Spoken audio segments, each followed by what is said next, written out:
I'm so sorry.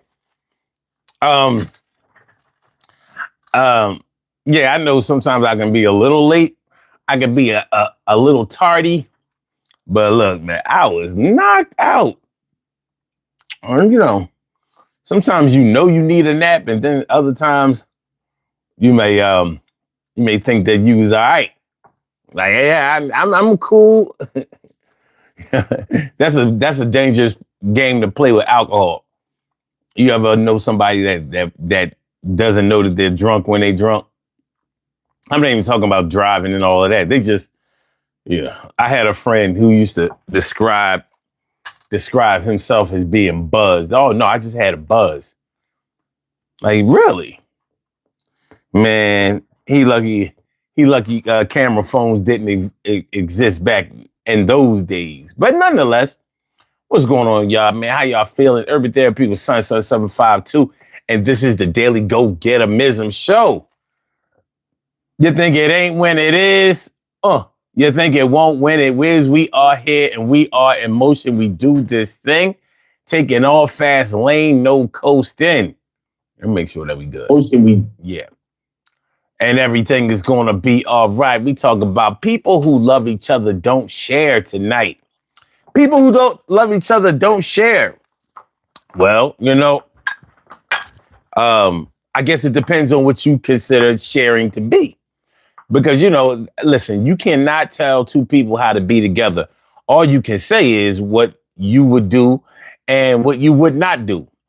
And all you can really do is follow through with that or,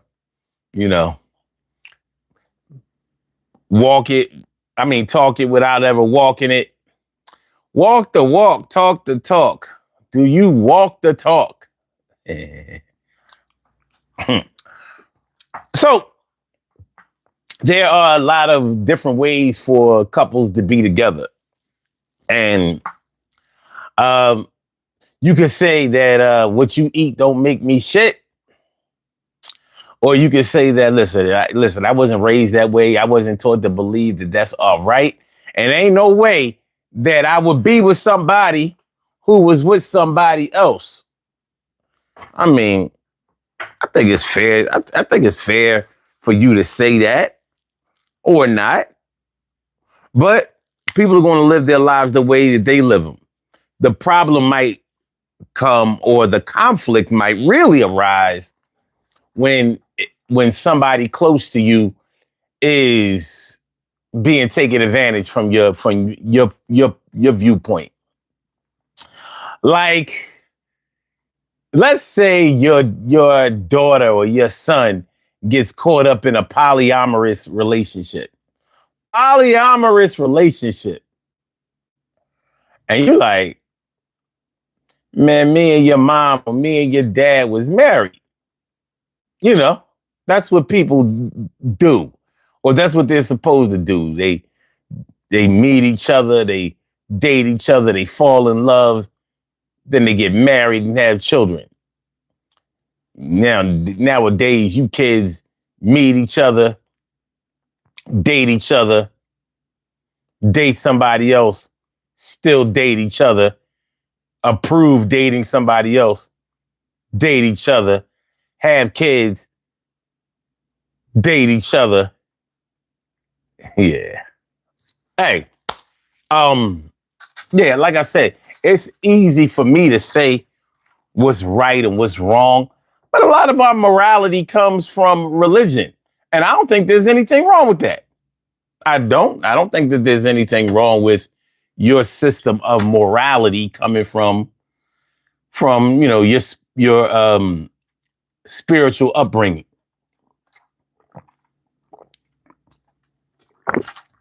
Or your religious affiliation. I don't think there's anything wrong with that. And most religions, they teach monogamy, one man, one woman, multiple children. That's what most religions approve. And now, of course, there are some religions that approve polygamy. There are plenty of religions that approve polygamy. There are some different divisions or denominations of Christianity that say that polygamy is okay. Mormonism. Mormons, if you didn't know what Mormonism is, or if you didn't know what Mormons were a denomination of Christianity headed by a man named Martin Luther. No, I'm sorry, John Smith. I'm sorry. John Smith is his name. And it's an American started religion, American born religion. There was no Mormonism before. Now, if you go deep into what Mormonism is, the reason I brought it up in the first place is because they do approve of polygamy. One thing about being a Mormon, you ain't got to worry about not having a variety. Normally for the men, though, the polygamy for the women doesn't exactly work out the same way. They normally and the Mormons say that it's okay for a man to have multiple wives, but they don't say that it's okay for a woman to have multiple husbands. I don't know of any religions that approve of that. I'm not saying that there aren't, and I'm not judging one way. Well, actually, I am. I ain't scared to say what I like or what I think is okay, and I'm not going to start bitching now.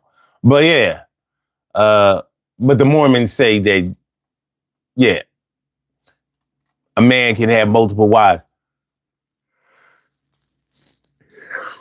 as long as he takes care of all of them, and as long as the women are on board, they can do it. So, if for all you males out there, if you want to be a Christian but you need more than one wife, head on over to Utah. Very large Mormon community over there. Very large Mormon community over there. The Osmonds, you remember, Donnie and Marie and the Osmond brothers, they were Mormons. I guess that's why there were so many of them. Some other famous Mormons you may know are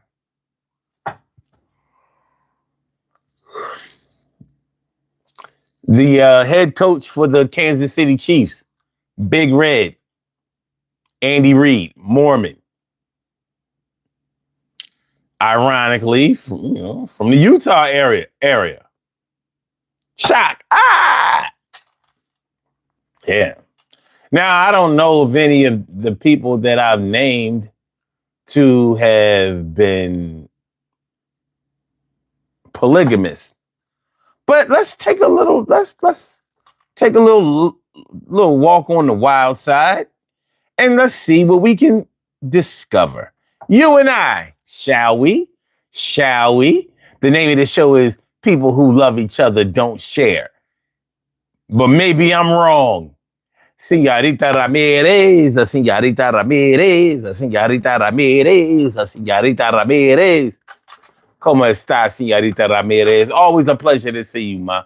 Always a pleasure. Let's take a look here. Why are Mormons allowed to practice polygamy? Let's see. Early Mormons practiced polygamy, termed plural marriage. Plural marriage, interesting word, because they believed it was a divine commandment revealed to Joseph Smith. I'm sorry, I said John Smith. I meant Joe Smith. In the 1830s and 1840s, aiming to restore all things from biblical times. It was considered or the requirement to raise up righteous seed and build family networks to increase glory in the afterlife. You can always tell when a man made some shit up.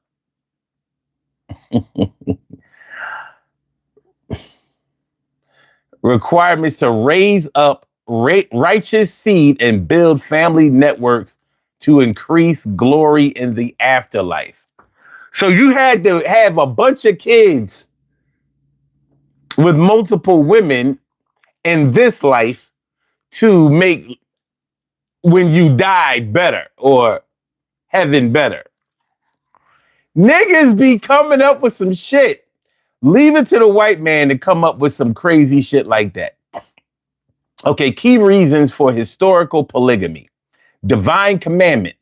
Early Latter-day Saint leaders believe God commanded them to practice plural marriage, seeing it as a mandatory yet challenging aspect of their faith. Restoration of ancient practices. They believed in restoring the practices of biblical patriarchs like Abraham, Isaac, and Jacob, who were polygamists. Raised up seed. The Book of Mormon indicates that plural marriage was to be used specifically to increase the number of children born into the covenant. So that was so you got to have babies. You can't just be having these multiple wives and not getting them pregnant. Yo, it was your job. Come on, sir. Get out there and raise these seeds. You got to plant seeds. There's only one way to plant seed. You got to do it the biblical way. And we ain't talking about immaculate conception either. You got to do the nasty in the name of the Lord and make sure you finish the job. If I catch you pulling out because you don't want to get pregnant, oh, it's going to be a problem. You got to go all the way to. I did it for God. Glory be to the. All right. Okay. Building the kingdom. It helped to forge tight-knit communities and expand the church family network as explained on this BYU affiliated site. Important context regarding the belief. Different beliefs today. The mainstream Church of Jesus Christ of Latter-day Saints strictly prohibits polygamy today and has done so since the 1890 Manifesto. Notes the church frequently asked questions. The sealing concept, while polygamy is not practiced, the church still holds that men can be sealed, an internal marriage ordinance to more than one woman in the temple, as long as the previous wife is deceased. Fundamentalist groups. Certain fringe groups, often incorrectly associated with the mainstream church, continue to practice polygamy based on the teachings of D and C section 132. So yeah, just like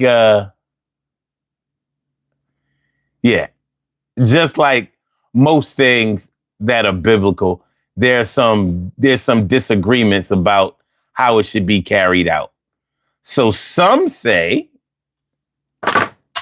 polygamy is okay, and some in that same religion under the same teaching say, no. We don't do that no more. We got enough people here. We got enough people. Maria says, no, there's no respect for each other. So sad. That's just insane. It's funny because, yeah, you might say it's insane. I might say it's insane. They say it works for us. We ain't got no problem. Who was it? There have been some famous people. You know, we've seen them on talk shows and investigative shows and stuff like that. And I know I'm thinking of this one man. He was like older white guy and this big beard and all of this shit. And it was like ZZ Top, and he had like 15 wives or whatever. And they were all young, and they were all, they seemed like they were all dialed in. They were all, oh yes, all of our children are brothers and sisters. And we're so happy for each wife. They get to spend time with him, and we're patient until it's our time. And our children love each other. And this is the way to be because our children grow up with each other instead of being put in a broken family with broken values and limited resources. We all help each other like sister wives, but we're not sister wives. We're just wives.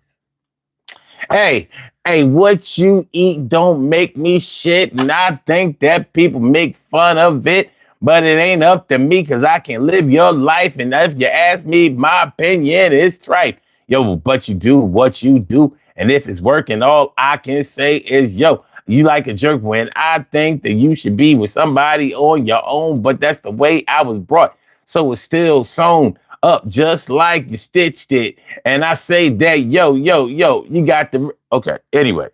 So, hey, different people, different philosophies, different ways of life. Do me a favor, please. Please hit the like button. I would appreciate if you hit the like button. That's all I ask. That's all I ask of you. So that's what we're talking about tonight. People who love each other don't share. People who love each other don't share.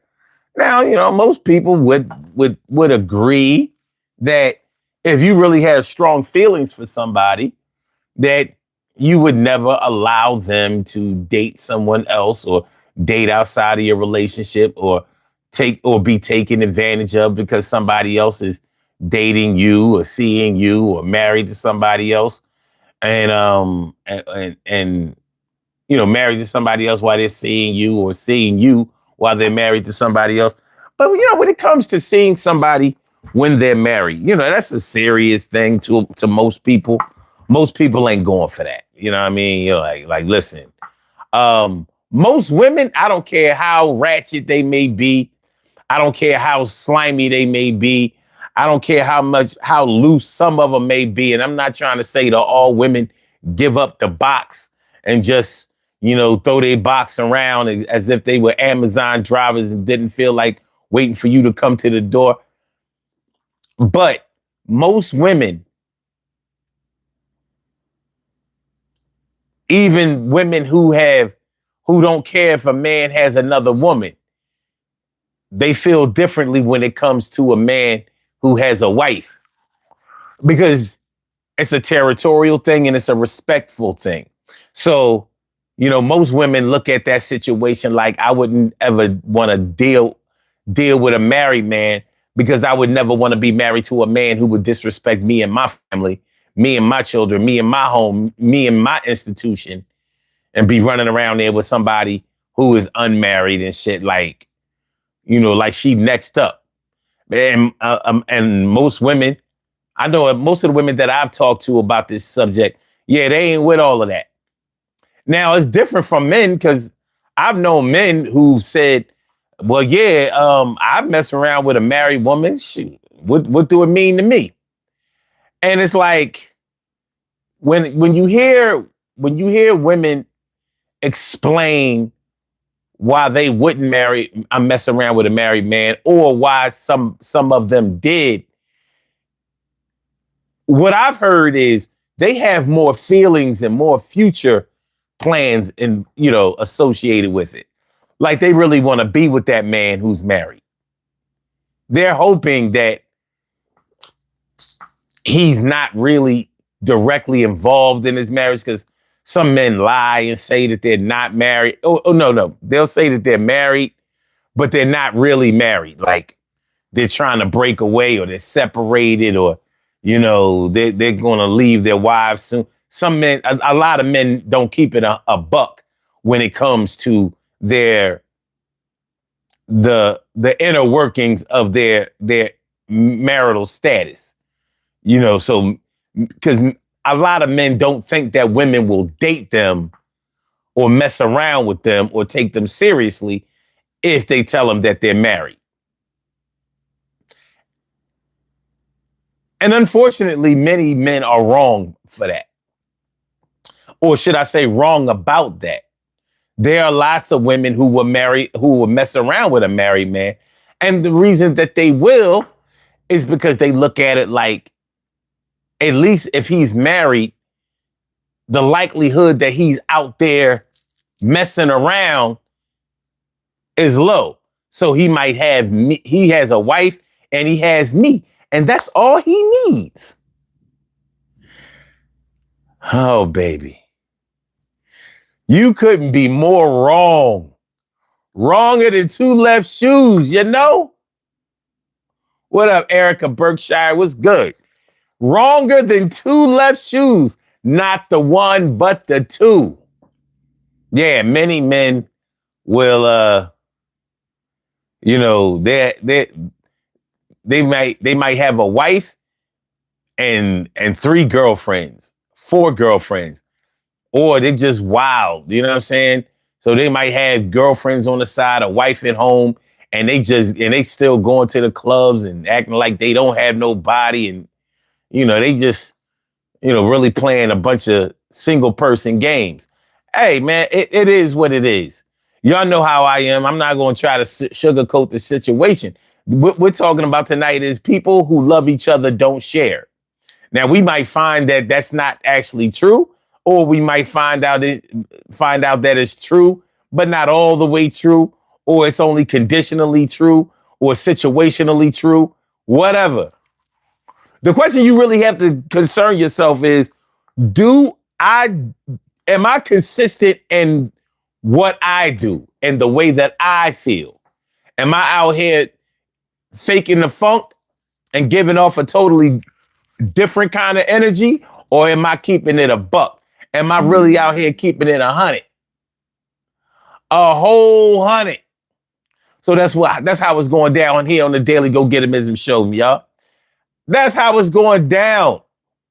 But getting back to what we was talking about. So yeah, most women that I've talked to don't want to have anything to do with a married man. They don't want to take a man from his woman, because they figure later on that will be you having your man taken away from you, just like you took away from the next woman. And of course, for some people, their ego might kick in and they might figure like, but she wasn't really taking care of him. She wasn't doing the things for him that a wife is supposed to do. I'm a real woman. I'm a real wife. I do real things. I got real kids. Well, you got to be real careful. You got to be real careful when you start talking about how your kids are better than somebody else's kids, especially when you talk like, yo, I mean, if you want to get in enemy territory with a man, start trying to say that the kids that he has with you matter more than the kids that he had with somebody else. Now, if he lets you get away with that, like what the fuck is his name? Brian McKnight. If he lets you get away with that like Brian McKnight does, I don't know what to tell you. This is going to be a long road for you. Most men that I know that have kids look at all of their kids as having the same type of value. And I think that's the way it should be. Sure, you may not look at their moms in the same way because you're not in the same situation with all of their moms as you are with whatever your situation is currently. Man, I got to pop these Zyrtec every day, right? Because even when if I just think about my allergies, they start kicking in like, yeah. Yeah.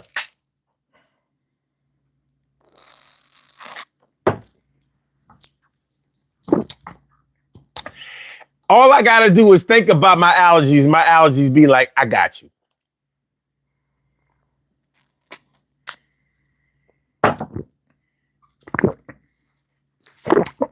My allergies look at me like, I was here for you when nobody else was. If you can't sneeze for me, I can't cough for you. If you can't sneeze for me, I can't cough for you. Señorita Ramirez says, my ex is seeing an older woman and still trying to come around me. And he's been seeing her since 2015, 10 years with her, and still trying to hook up with me. I told him, bye, go away. Yeah. Yeah, you know, a lot of women have had to deal with that type of situation. And, you know, you have to question the motive sometimes. You have to question the motive sometimes. Like, if he wasn't 100% faithful to you and now he wants you to be his side piece, if that's what he's looking for, I'm not going to speak for him. Only you know what the situation is, and you don't have to share that if you don't want to. But if he's with another woman and trying to come with you, you know, I would imagine it would put questions in your head like, well, why didn't you just do right by me when we were together? Now, some women might be lost in the sauce and look at that like, yeah, I'm the best thing he ever had. That's why he want to come back to me. Okay, let's say that's true. Even if it's true, is it good enough for you? Even if that was true, is that good enough for you? That's the question you would have to ask. Oh, yo, check out Missy. What's good, man? What's good? How you feeling? Good to see y'all. Yo, I'm surprised there's not more men in here. My man Time is on time. Yo, I must have thought you up. I was like, I know my brother's not going to allow me to do this show solo dolo tonight.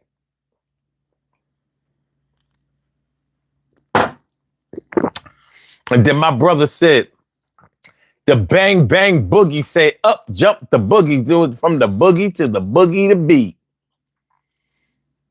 What up, man?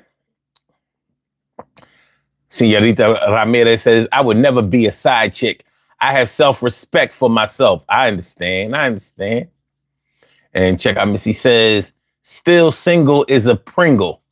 You still single as a Pringle? I ain't never seen a Pringle all by itself. With the way they made, they gotta have other Pringles with them just to stand up. You know how Pringles, you know, they made funny. But anyway, I hear you. Sometimes being single is the best thing for you to be for that time. Sometimes being single is the best thing for you at that time. You know what I mean? You know, sometimes you need that breather to decide exactly what you want.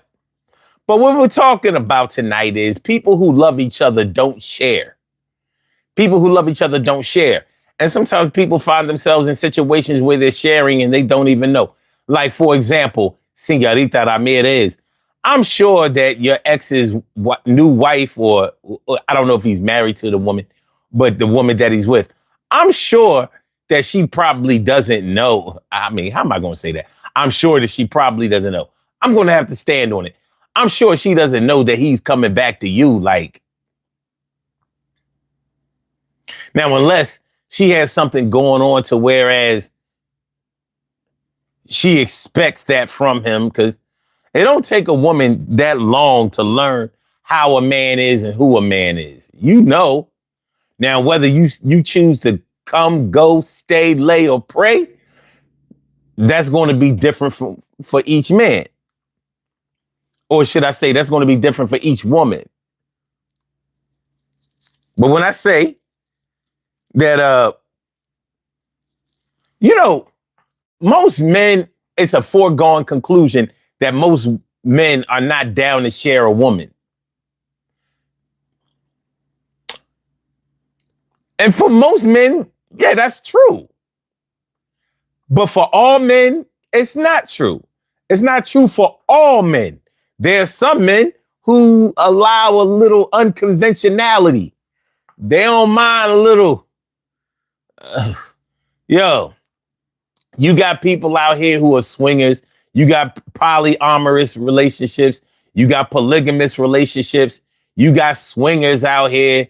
You got people who wife swap. I thought wife swapping and swinging was the same thing. It's in the same vein, the same category. They run around in the same circles, but it's not the same thing.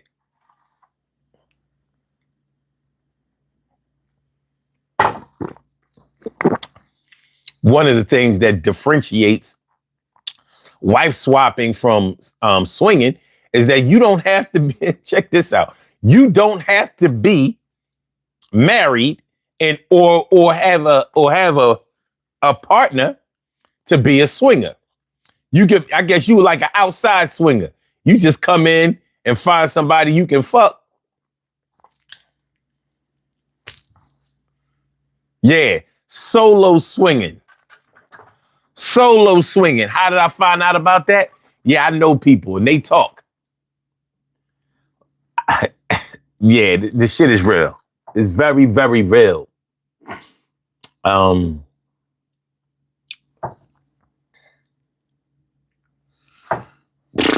Missy telling myself, where are the ATL cats at?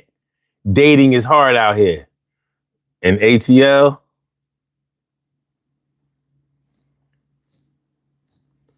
We talking about ATL, right?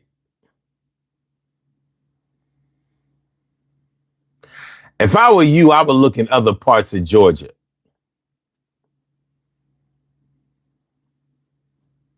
I mean, we talking about ATL. Black San Francisco. Now, I ain't saying that all black men in ATL are gay, but it's literally the black San Francisco. It's literally that. You in ATL, man. Now, I will say this about ATL. The people who are originally from ATL, the people who are like 40, 50 and up that actually are from ATL, they're not gay. It's everybody who came from Detroit, New York, California, and everywhere else that came to ATL. They made it the gay capital. They ain't from there. Nonetheless, they're there. And they have given that a certain look and a certain demographic. So, yeah, I would think that finding a man in ATL would be challenging. I would, I'm just glad I'm not a woman.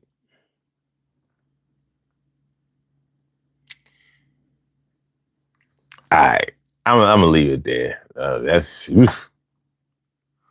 All right. Missy says, I'm too much main character energy. Okay. Maria says, nope, not me. Never. Missy said, that's for ugly cats, though. What's for ugly cats? All right. Time says, I don't mind a little something from Sweet. I don't mind a little something from Sweet Bang from Philly, a little chaotic thing from New York, that wild thing from DC, and that extra love from Virginia. But we can all meet up at Myrtle Beach. ATL is Atlanta. Atlanta, Georgia. That's where ATL is. ATL.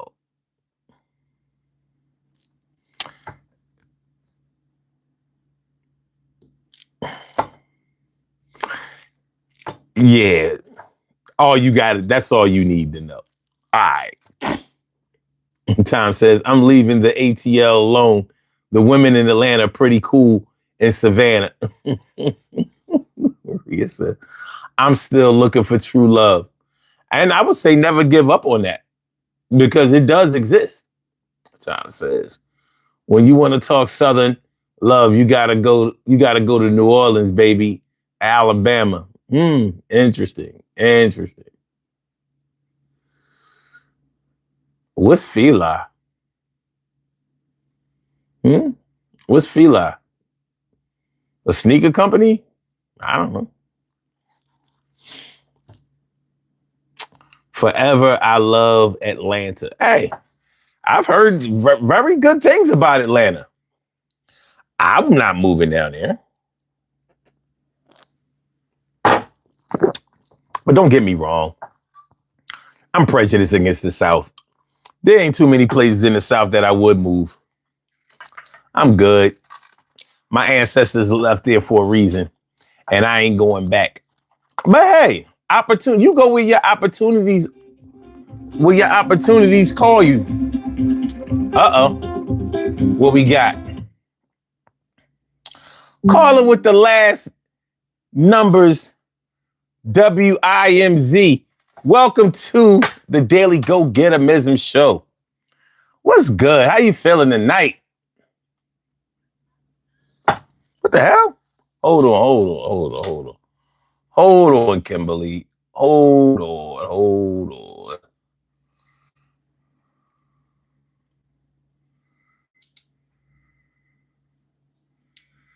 on.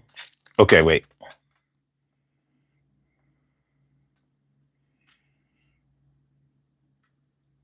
All right, we good? Are we? Okay, we good.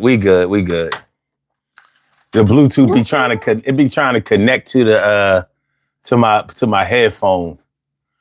Mm-hmm. But we good. What's fun?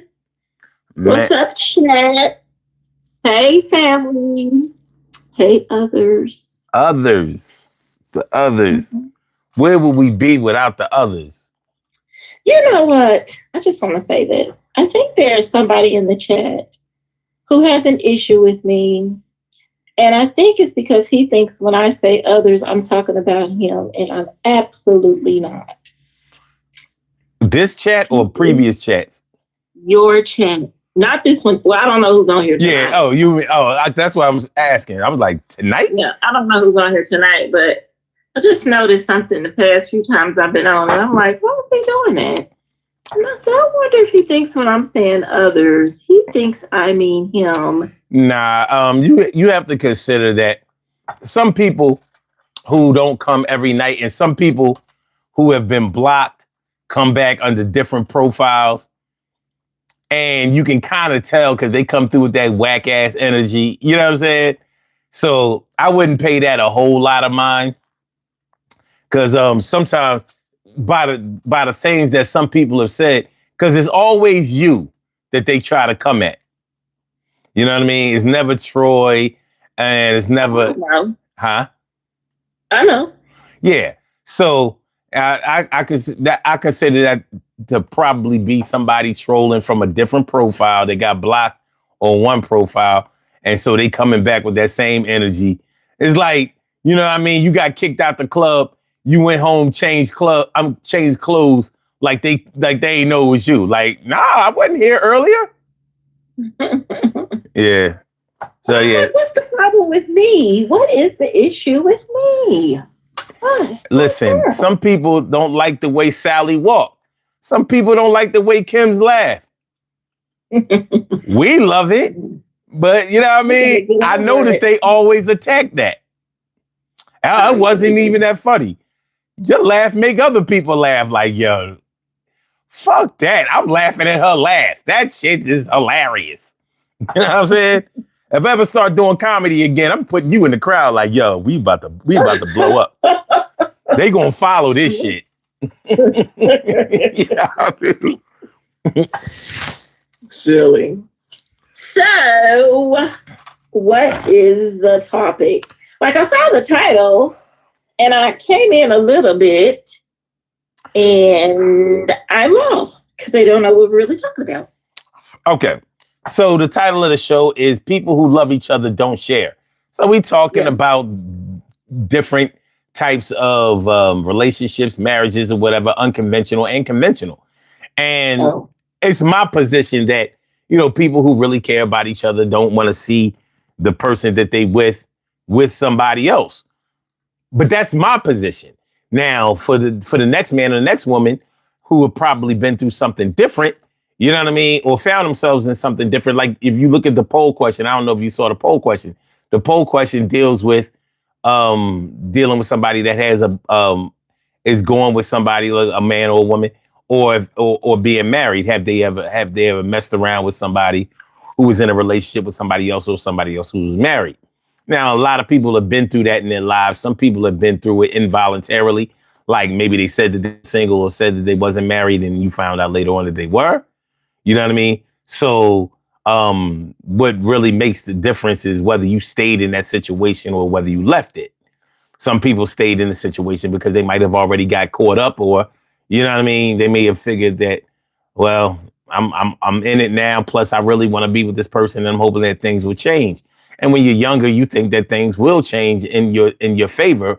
And it's sort of like an ego thing, because you figure that your love and your whatever can make a person, can turn things around. You know what I mean? And you'll find out later on that that person is that person for a reason. And you can either facilitate that, or you can keep it pushing, or you can become who you are or what you were going to be. So let's start with that. Have you ever... Get out of my business.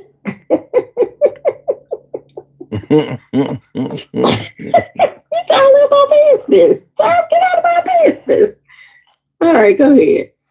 Well, no, I'm gonna do it like this. So yeah, when I say that people who love each other don't share, normally, I mean, you know, from my point of view, you know, if especially for me being a man, I'm not gonna share my woman with another man or whatever, not knowingly. But, you know, the key word there is knowingly. Mm-hmm. You know what I mean? Like, and you may have had friends, family members who you knew they was dealing with somebody who was cheating. And you know that they really knew, but they ain't really want the fact that they knew to be out there. You know what I mean? Because then, you know how it is. When you admit that you know something is going on, then now you have to admit your complicity with it. Mm-hmm. You know what I mean? So sometimes you got to act like, oh, I didn't know that was going on, when you know damn well. Like, your man is a crane operator. What job he got that keeps him out all night? That motherfucker's union. He about his 9 to 5 with 2 breaks and a lunch as you can find. He literally is Fred Flintstone. I ain't known a crane operator better than Fred Flintstone. I don't know what you talking about. I don't know nobody who could work a crane like Fred, and nobody who could bowl as good as Twinkle Toes. You know what I'm saying?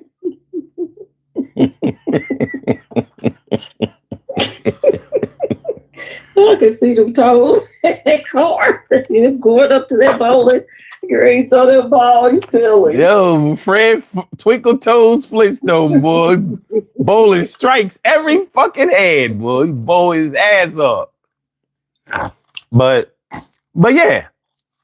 You know what I mean? Your man talking about he out on business. Nigga, you work for the union. You are blue collar labor. Ain't nothing wrong with that. But what you ain't gonna be able to get away with is pretending like you got business to tend to at 3 a.m. Because wherever your job is, we should be able to find it. What they building at 3 a.m.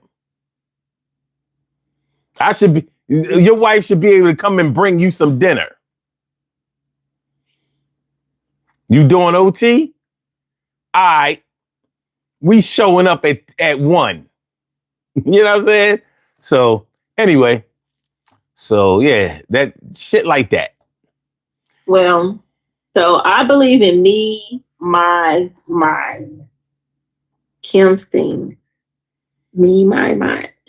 And if you don't fall into me, my mind, then you just don't fall in. And I am not the person to play them games with at all, because I'm not going to fight for you. Because, see, it's no secret I've never been in love. And it's no secret you are out of sight, out of mind with me real fast. So, because of that, yeah, you shouldn't do that with me, because I'm quick to be like, oh, okay. And my okay leaves people wondering, what does she mean by that? It just means, okay, yeah, it's a wrap for us. Like, this one guy was talking. He wasn't even my man. We was just talking. To me, we were just talking. To him, he was my man. But to me, we were just talking. And I found that he was hollering at one of my cousins because, again, my city is small and it's a lot of us. So found out he was hollering at one of my cousins. My friend found out, and my cousin told her, and she was like, ask her if she'll meet me up, blah, blah, blah. So we met to talk about it. And like, my cousin was being all erratic about it, but I was cool, like, talk. So when I talked to him again, I was like, so you was hollering at my cousin? He's lying.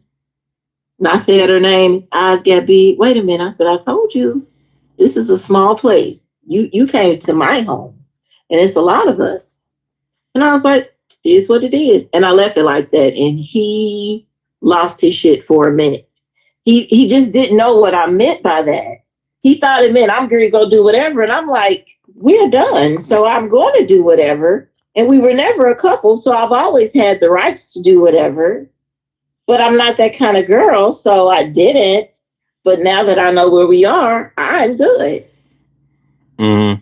Didn't turn into a stalker. And he threatened to kill the person I got with and stalk my house and all kind of craziness. And even to this day, when he tries to reach out, he's still like, I still love you, blah, blah, blah, blah, blah. But he's like, I did him dirty. I'm like, how did I do you dirty? Mm. You were going out here trying to talk to everybody. What do you mean? Mm-hmm. And his thing is, you didn't even love me. And I was thinking, sir, I barely liked you. So I am not the person. Like, I am quick to be like, if that's what you choose to do, it's fine. Because I don't share. Again, me, my, mine. And if you are not part of me, my, mine, then you go out there and be for the streets. And I'm fine with that. I'm not great argue with no chick over you. I'm not great argue with you over you. I want you to live your best life because I'm going to live mine. And I stand on that. I do not waste time on stuff like that. Lies and games, you can do that for everybody else out here, but Kim is not the one for none of that. Because, baby, if I do it to you, it's going to hurt real bad. So let's not even go there. I don't want you to put your hands on me or feel like you need to because you're upset about what I can do. So let's just end things. That's how I feel about it. And we don't have to have a conversation or nothing about it. Like, I am the type of person you like, this is not working. Say that to me. You don't have to cheat. You don't have to sneak. You don't have to nothing. Because you can't I don't want you to bring nothing back to me. That's first and foremost. And I don't want no problems with no other chick out here. Because I'm very arguing no woman over no man. Have him.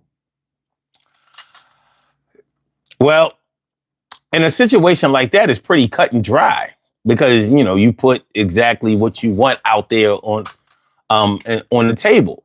Now, whether y'all agree or disagree on that, it doesn't even seem like it mattered because you had already decided what you were going to do. The question that we have to deal with, or the situation that we have to deal with, is when you're dealing with a situation where you aren't separating from each other, you aren't breaking up, and you're finding ways to stay together that may be unfavorable to other people, and not just because they're nosy, or it might really go against your principles.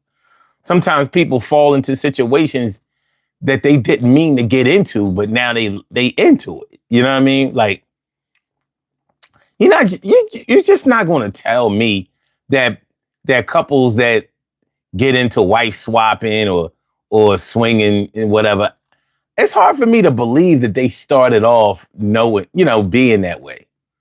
Unless they did. Unless they met each other at a swingers party, which is not out of the question. You know what I mean? But if you met each other at the swingers party, did you meet somebody did y'all meet at the swingers party when y'all was single? And what does single mean to you? You know what I mean? Because when it comes to people who swing, you have to get a clear definition of what that single means. Because to me, everything that they do is what you should do, is what only single people should do, and not even that for me. You know what I'm saying? But so, but you know, falling in love with somebody and doing whatever it takes to please them, even if it sacrifices your own happiness and maybe even questions your basic principles. People, it happens. It happens. And in those situations, though, I think, and of course, I don't know everybody in those situations, but for the people I know who have decided to do those situations, they have always gone in the bad direction near the end.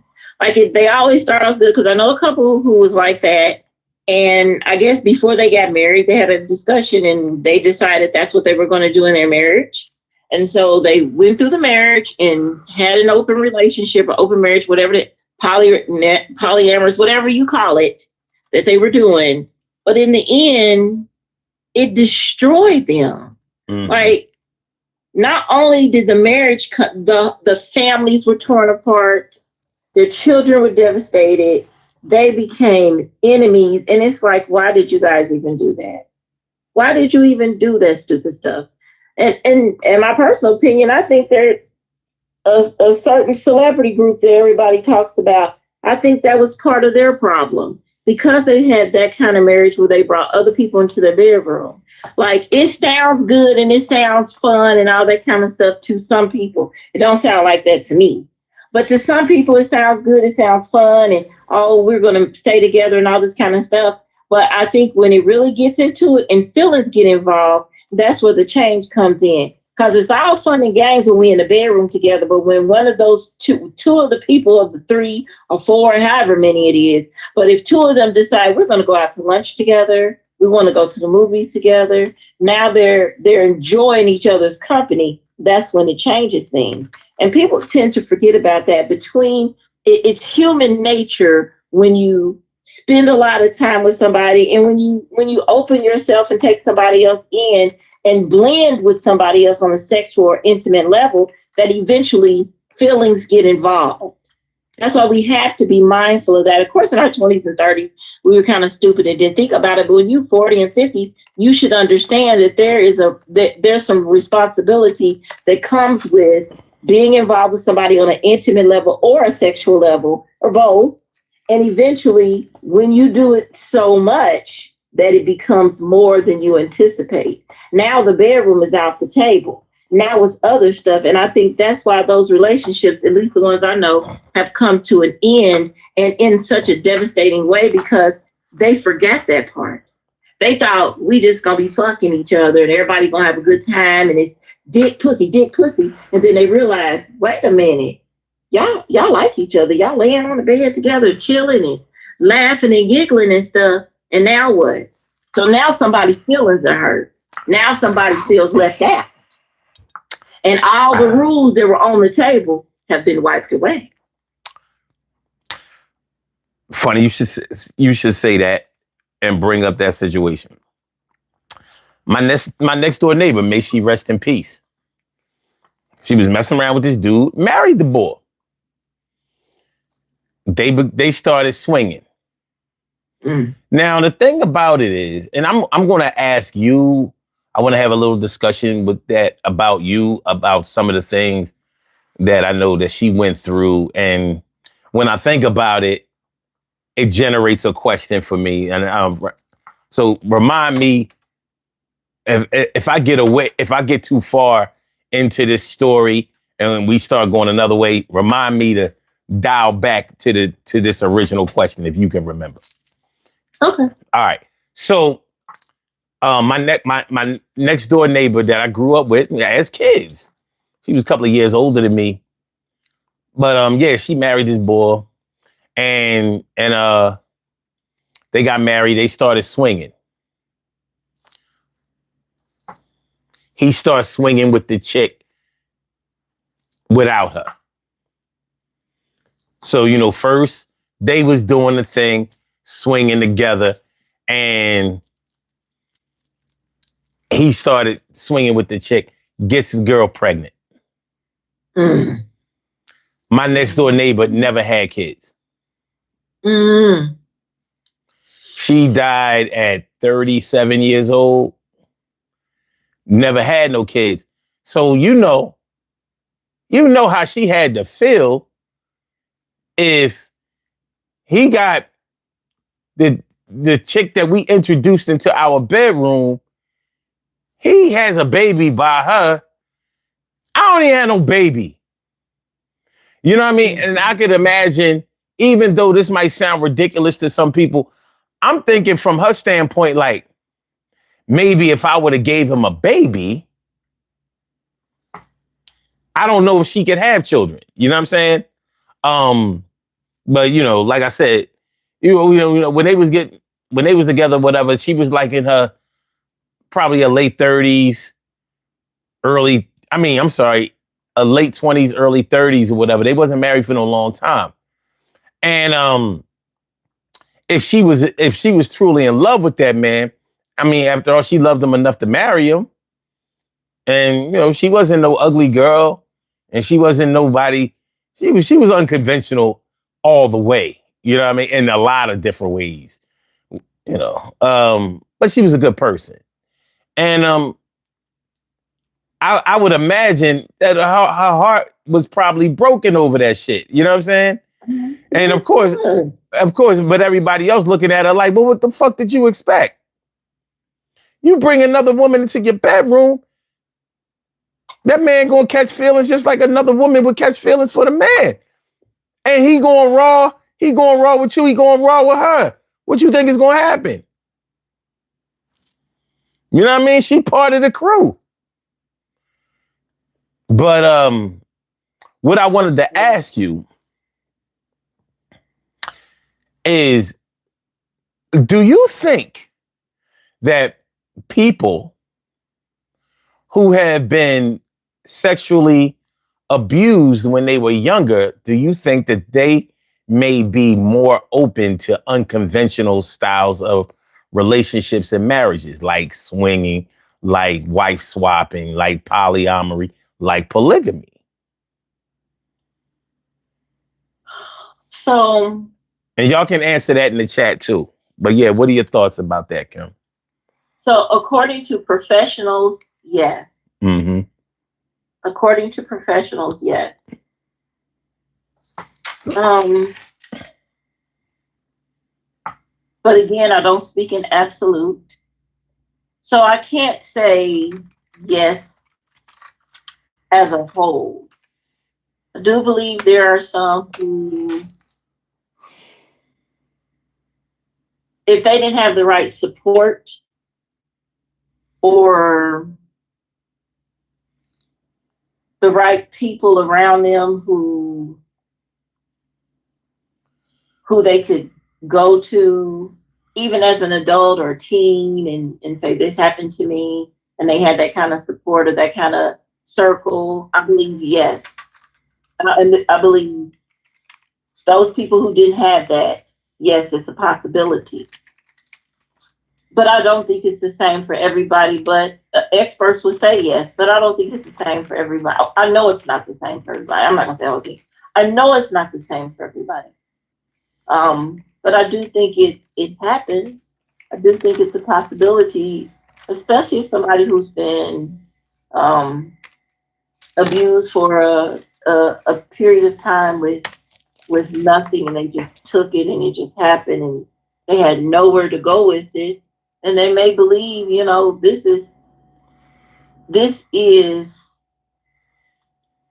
my outlet. This is my life. This is what makes me feel good. This is what makes me feel like that didn't happen to me. This is my, let me get back at it. This is what happened to me.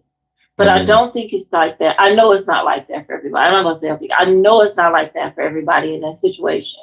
But it does happen. And I think it has to do with, for a man, the type of women he had in his life coming up, and for a woman, the type of men she had in her life coming up.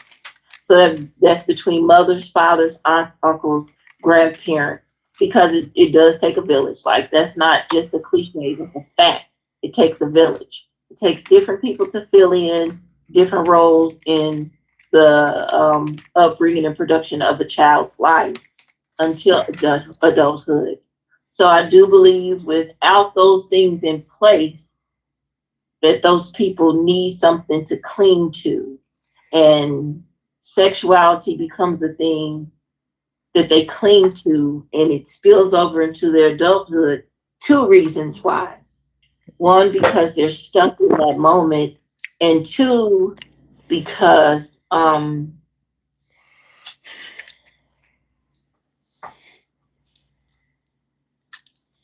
they feel, I think they may feel like this is all I'm worth. And in order for somebody to like me enough so they don't mistreat me, this is what I have to do, because I don't want to lose this person. If this is what they like, I like it too. And so I think that's where some of that comes from. So I believe you are on to something when you say that. There's a lot of validity to it. But I don't think it's absolute. I don't think it's Well, majority. I could see how that could be a factor in getting into an unconventional relationship like that, Mhm. or a further abusive relationship, because your introduction into relationships or sexuality was already unconventional. It was Mhm. already abusive. It was already, not grounded in something that was decent or healthy. So, on one hand, I could see how somebody would say, well, if you were taught the wrong way and you became aware that it was the wrong way, why would you involve yourself in going the wrong way after you have already found out or and accepted that how you were introduced was wrong?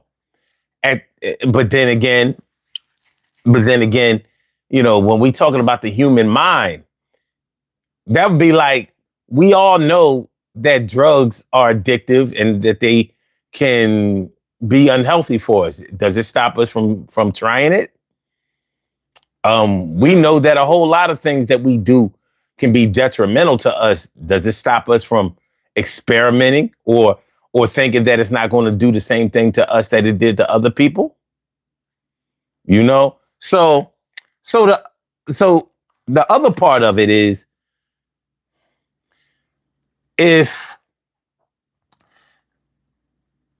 being abused, being sexually abused at a young age or in as an introduction to relationships or sexuality can lead you to be more amenable or agreeable to unconventional relationships or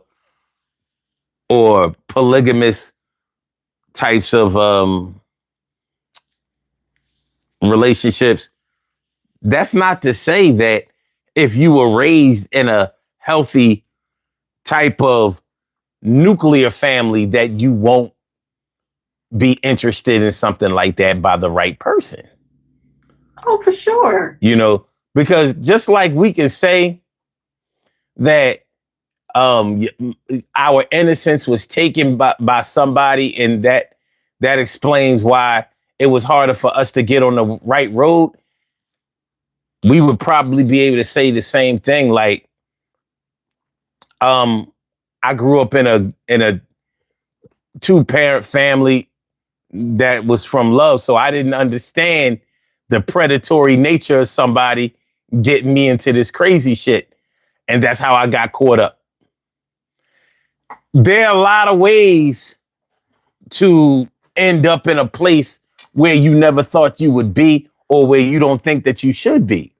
But at some point, you have to take some accountability for the decisions that you made, because not everybody who goes down that rabbit hole of unconventionality or uncomfortability.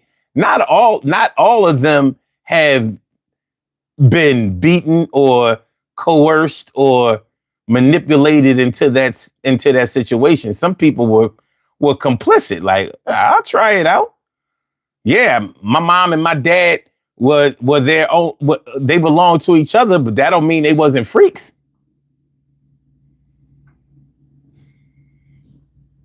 So shit happens. And don't forget in that too, there are the people who I'll try it, and then they realize they don't like it, but they have a bit of shame attached to it. So they don't know how to tell someone outside of it, hey, this happened, I didn't like it, I don't want to do it again. But they also are with a partner. They may feel like, I really want to be with this person. This is what they like, so I'm going to do it because they like it. And they go through it and stay with it and never like it. But they just do it because this is the person they want to be with. And they feel stuck because they are ashamed of it. And they don't want to go outside and tell anybody else to get the support they need for them to be, because it's everybody's not strong. Like, and I don't mean to say that people are weak, losers, or nothing like that. Everybody's not strong enough to defend themselves, if that makes any sense, because they're in a relationship, because they care about the person. And let me put my disclaimer. That may sound crazy for me saying that, because no, I'm not strong like that or none of that. I'm not saying none of that, but I'm just saying, like, I'm not easily interested. I'm not easily in love. So it's easy for me to be like, what? I don't like that shit. No. And walk away. So it may sound crazy for me to say it, but I've seen it in my loved ones. And I've experienced these things with my loved ones. And, it's one of those situations where from the outside looking in, it's frustrating. Because it's like, bitch, I know you don't like that. Like, what the fuck are you doing? I know something's wrong. Tell me. And they don't want to, because they want to stay with that person, or they don't want everyone mad at that person and all that kind of stuff. So it could be those kind of situations too, where no, I know everybody's not like, I might be an asshole sometimes. So everybody's not like that. So it could be difficult for somebody to say, hey, I don't want to do this for fear of losing that person. Like somebody in an abusive relationship, they have a difficulty because they're embarrassed or they're ashamed or what have you, and they don't want to tell other people, so they stay in that situation. And I think that falls in line with that somewhere. Is it abuse? I don't know. Is it a form of abuse? I don't know. I can't say, because the person yielded to do it and agreed to do it. But who knows? Who knows? So a lot of this human trafficking and all of that shit, it's kind of blurred the lines of consent. You know what I mean? A lot of this human trafficking, putting that human trafficking label on it has made a lot of people have put money in people's pockets that wasn't innocent. And they've taken some money out of people's pockets that wasn't guilty. That's why with the R. Kelly situation and with the Diddy situation, that's why I look at it a little sideways, because I'm like, it ain't something that I could be a part of. But that's why I ain't a part of it. The people who was a part of it, I'm like, hey, something led you down that path, and it couldn't have been. It wasn't a Pied Piper. You start adding money and fame into the equation, and people start making different kinds of decisions because they already in that life. In the chat, they brought up Will and Jada. I think you brought it up too, right? You didn't go into it. I wasn't talking about them. Yeah. I wanted to say I wasn't talking about Will and Jada. I was talking about an ATL couple. Okay. But I wasn't talking about Will and Jada. I was talking about that ATL couple that just recently divorced and everybody's talking about it. But I believe that's part of their problem too, because they let other people in the bedroom. That's what I feel. Yeah. Whether we talking about Will and Jada or any, you know, you know, I don't normally get into the whole celebrity relationship thing because I don't know. I don't believe that I don't, they're already in a world that even with I've flirted around with show business, but I ain't been in none of them I ain't been into none of that kind of shit. But I know people who would willingly go there. You know what I mean? They was already primed and ready. It's just like, You know, um, go ahead and say what you're gonna say. I'm gonna ask you a question. all right, I watched a little bit of the NFL draft tonight, right? The first round. And it's funny because a lot of people look at the draft, they look at sports, they look at the NFL like this shit is like slavery. There's a dollar amount for every player, and you have to sign these contracts that only allow you to do this, that, and the third. And I'm like, I hate when people compare that shit to slavery because I'm like, slaves didn't get paid. That's number one. But what I will compare the draft to as far as this whole swinging thing or unconventional relationship thing is that just like in the NFL, they draft players who wanted to be a part of this. Yep. You lived your whole life doing this. You practiced. You were the best of the best. You're the best in the world at this.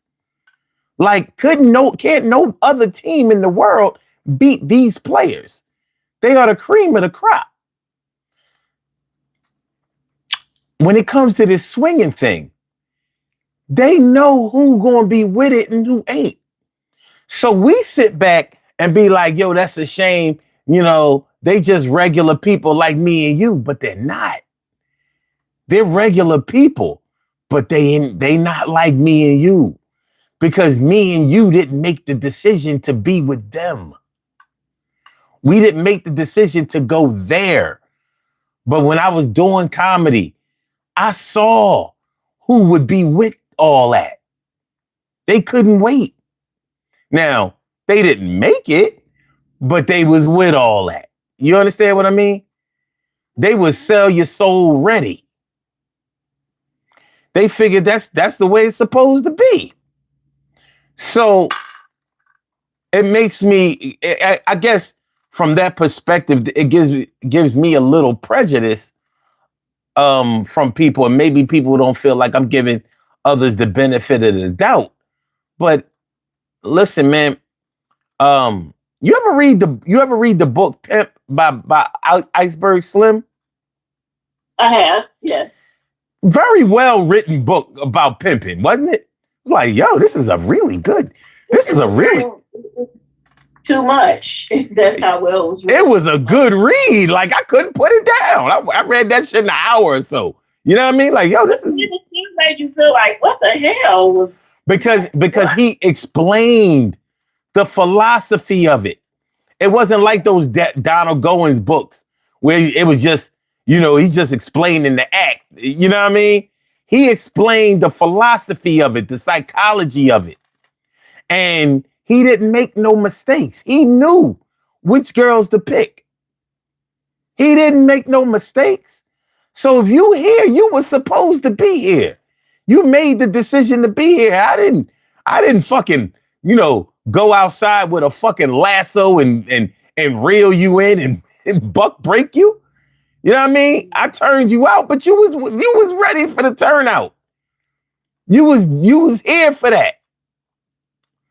So I could see how somebody who wasn't or who didn't grow up in that type of environment could get sucked into it with some money and some influential people. I mean, how does a preacher get thousands of people to give him money every week? Wait, no, you pay your tithes what, once a month or I don't know, because I don't go to church like that. But you've been to church. How much? How many times? We paid tithes all the time we was in there. We went to church 5 days a week, so we paid tithes 5 days a week. All right, it's supposed to be 10% of your income. So however you get to the 10%, you know what I mean? See, that's the lie. That's the lie preachers say, because it don't ever say nothing about no 10% of your income. That's well, you know what I'm talking about what they say. You know what I'm saying? Yeah. I'm talking about what they say. But nonetheless, I can see how people get caught up in this shit. But don't all that boo-hooing and got people like, oh, is this? She's just an innocent prick. And don't let, and you know what? Hold on. And don't let them be pretty. Because good-looking people, it's like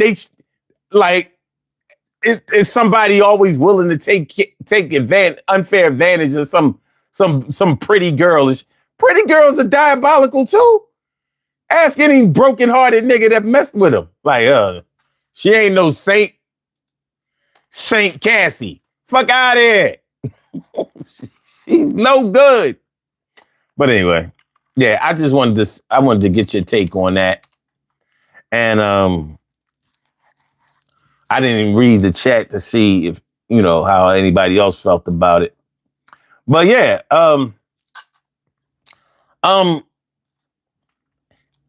my position is that if people love each other and they respect each other, they're not trying to have a third person in the whole conversation or in the situation.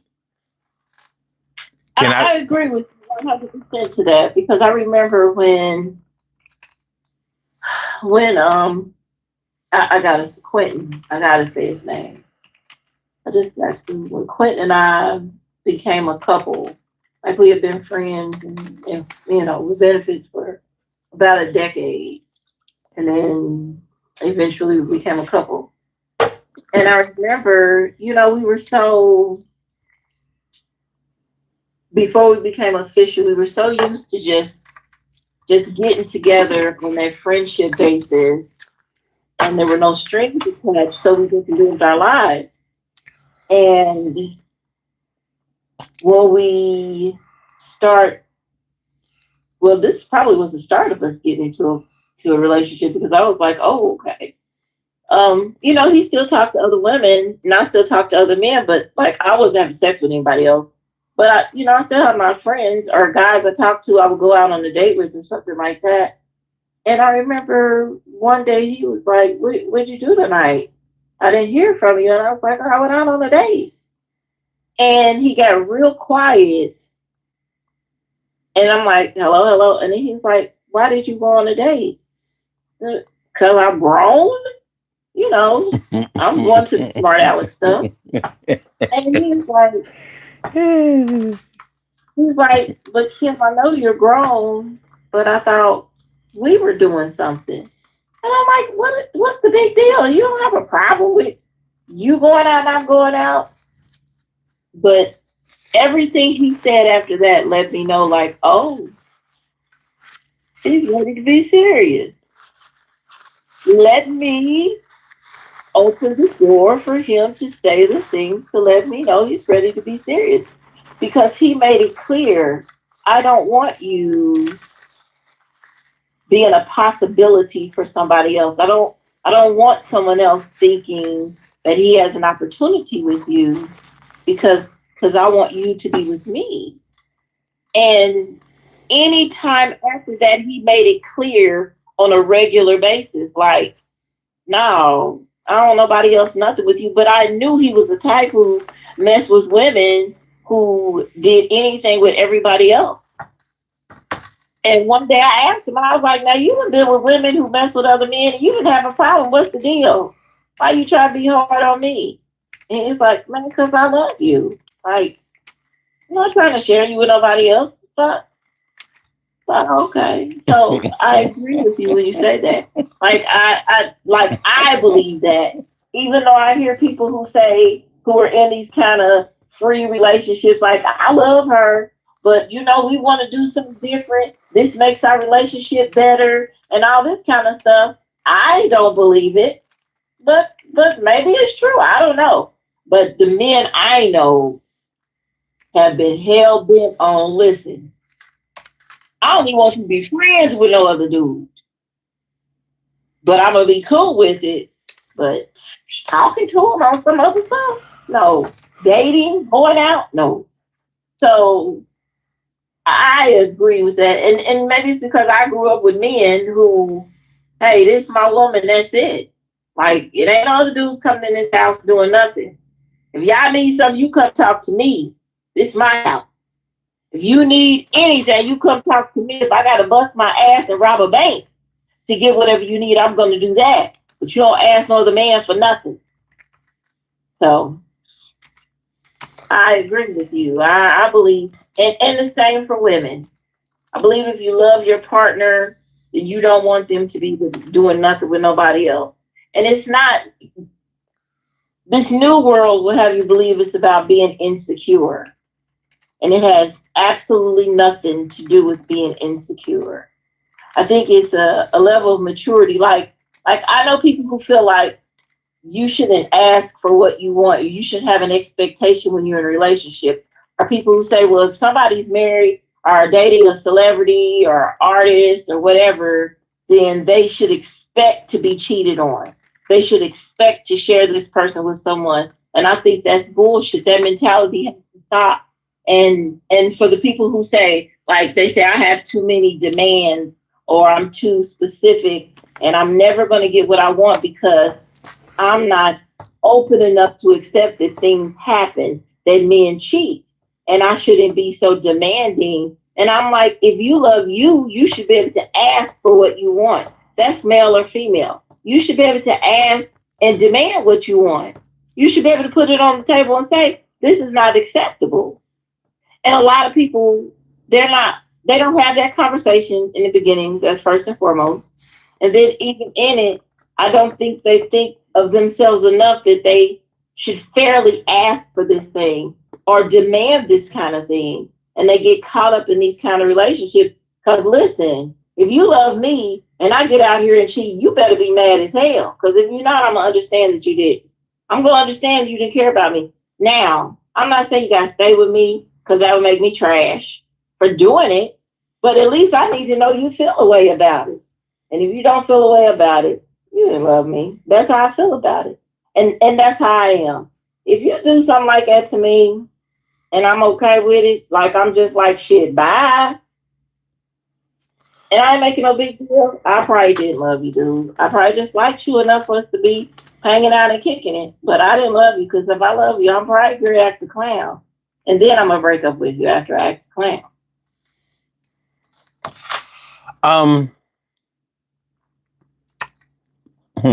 Hey, Mary. And I'm just going to put it this way. There's some things that you can get on the streets that you can't get in the stores. Sure. You know, that's the way I look at the celebrity lifestyle versus regular citizenry. I'm not going to expect any monogamy in show business because that's just not the place where you get that. You can want it. You can say that it exists, but it'd be like finding a needle in a haystack. That's just not where you go for monogamy. Just like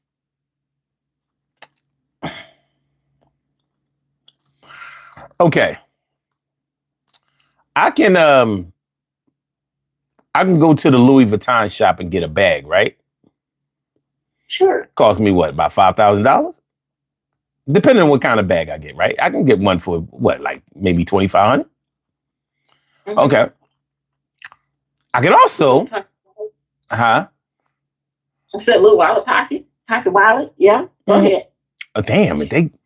I won't even be able to get a whole bag for $2,500.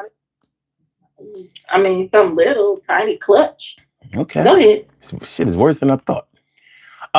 But I can also get a Louis Vuitton bag, a real one, out there on the streets, and it's going to be cheaper, and I'm not going to have to pay the taxes for it. You know what I'm saying? The thing is, what I'm going to have to do to make sure that the authenticity is what it is on the streets it's going to be more rigorous. You know what I mean? I might have to expose how I got it in order to confirm its authenticity. So where I won't have to go through all of that, I can be sure if I bought it in the store, because it has to be stamped and verified. So anywhere in the world that I go, if something should happen to that bag, I can go get it fixed because it's real. If I get it out on the streets, if I take it to the store in order to get it serviced for whatever reason, it's going to come under scrutiny about whether that shit was real or not. And if we found that it ain't authentic, now I got to answer some questions. You know what I'm saying? So I'm saying all that to say this, just like I was trying to say. With all that celebrity shit, we have to keep in mind that they make money off of their infidelity and their unconventionality and sometimes their lack of authenticity. We actually pay to see that. It's a show. So why should I ever believe that the show should be like what I have going on in my home? You know what I mean? Me and my woman have to manage ourselves. They have managers and booking agents and publicists and directors and studios and fans and, yeah. So the decisions that me and my woman can make on these streets can be solidified a lot easier than what this celebrity lifestyle is going to give me. So I have to expect a high level of unconventionality when I'm going into this celebrity relationship, even if I'm not the one who's the celebrity. Like, even as a man, a man like me, I'm like, what woman wouldn't want to be with son? I mean, you wouldn't want to cheat on me. I'm the god. But if she in that lifestyle around other men that everybody believes are kings and princes and sometimes queens, you think that their influence over her won't be as strong as mine is or stronger? I'd be a dickhead to think that. I can't give her what they can give her. As far as love and affection and devotion, yeah, I can give you all of that. But that's not what she's in that lifestyle for. That's the byproduct. Out here in these streets, this is what you actually looking for. Love, affection, devotion, respect. In that world, you're looking for all of that later on. You're looking for the fame, the money, the notoriety, the messiness, the craziness, the bullshit. You got to know where you are. You got to know where you are. Even if I got into an interracial relationship, I got to be ready and built for that. For people to ask questions and stare sometimes. And even with all of the interracial relationships that are out here, that don't make it no easier for you as an individual. You understand what I'm saying? I don't even think some of them even give a thought to all that comes with it when they do it. They don't. But they're giving thought to it when they're in it because they won't be able to escape it. Mm-hmm. You understand what I'm saying? Like, I took a housekeeping position as a job in 2013. I wasn't ready for that. This was the first time I ever went on a job, worked on a job, and I considered not coming back after the first weekend. Like, get the fuck out of here. I'm not going back to that shit.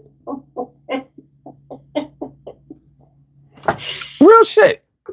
And the reason that I didn't want to go back is because simply I didn't like the way it felt. I didn't like the way they looked at me. I didn't like the way I thought that they thought about me. I mean, to keep it a buck, just like this platform, I'm used to walking into a room and people being like, who's that? Uh-oh. Not because I'm the shit, but just because I have a presence like that. Mm-hmm. Well, I didn't have a presence like that in that world. It was like, yo, get the trash and get the fucking one up out of here, you peasant. I was like, and that was my job. You know what I'm saying? Hell, take into account, I've stood on stages and I've been laughed with, laughed at, and booed. That was nothing. Like that one-on-one, like, I'm like, I got a degree too. Oh yeah? Well, take your degree, get the fucking trash, clean up the little spill, and get the fuck out. We having a meeting. We got real jobs. Not like you. You fucking peasant. I learned a lot about myself. You know what I mean? It humbled me. It really did. It took a lot for me to go back on Monday. It really, really did. So, if I got into a relationship where it totally changed around my DNA and it made me have to change my worldview, I would imagine that would be stressful for me. I would really have to be into this chick. You know what I'm saying? Like this would have to be real. So I'm saying all that to say that when you're really ready, then you're ready. Maria said, she said, sorry to hear that, son. No, don't be sorry. I had to be a fucking man. Nobody made me work at that job. I chose it. And let me tell you something about this. Because I had to be a man about it with this shit. I only chose this fucking job. Swear to God, I chose the job because it didn't pay a lot of money. And it was from 7 a.m. till 3:30 in the afternoon. And at this time in 2013, I was going up to New York. I was auditioning for commercials. I was about to start taking my acting shit, you know what I mean, to the next level. So I didn't want a job that was going to be paying me all of this money and taking my eyes off my showbiz prize. You understand what I'm saying? I specifically chose it for this. And then I'm like, I ain't doing this shit, you know what I mean, for this little bit of money. And that weekend, I had to talk to myself. I said, oh, well, look at you, motherfucker. You asked for this Cadillac. You asked for it. You asked for this Cadillac, fully equipped. Everything you wanted in this Cadillac was the way we delivered it. And here you were for the first week, driving your Cadillac, sitting good. You know what I mean? STS, you doing all right. Now your man pull up in a Benz 500, a S500, and you like, S500? Hold the fuck up. I want an S500. No, you didn't want no S500, because if you wanted an S500, you would have asked for it. You could have got it. You didn't ask for no S500. You asked for this Cadillac. And now that your man got a S500, now you hating and you bitching. And now your Cadillac ain't no good. Like your catalytic converter just fucked up or your transmission went. Ain't nothing wrong with your Cadillac. You gonna drive this bitch. Get your ass back there on Monday. Drive your Cadillac to work on Monday and feel good about yourself, because that's what you asked for. And you got payments. You got 60 months of payments to go. That's why I have to say, be careful what you wish for. Yo, I had to talk to myself like that. And that's literally the talk I had with myself. Like, oh,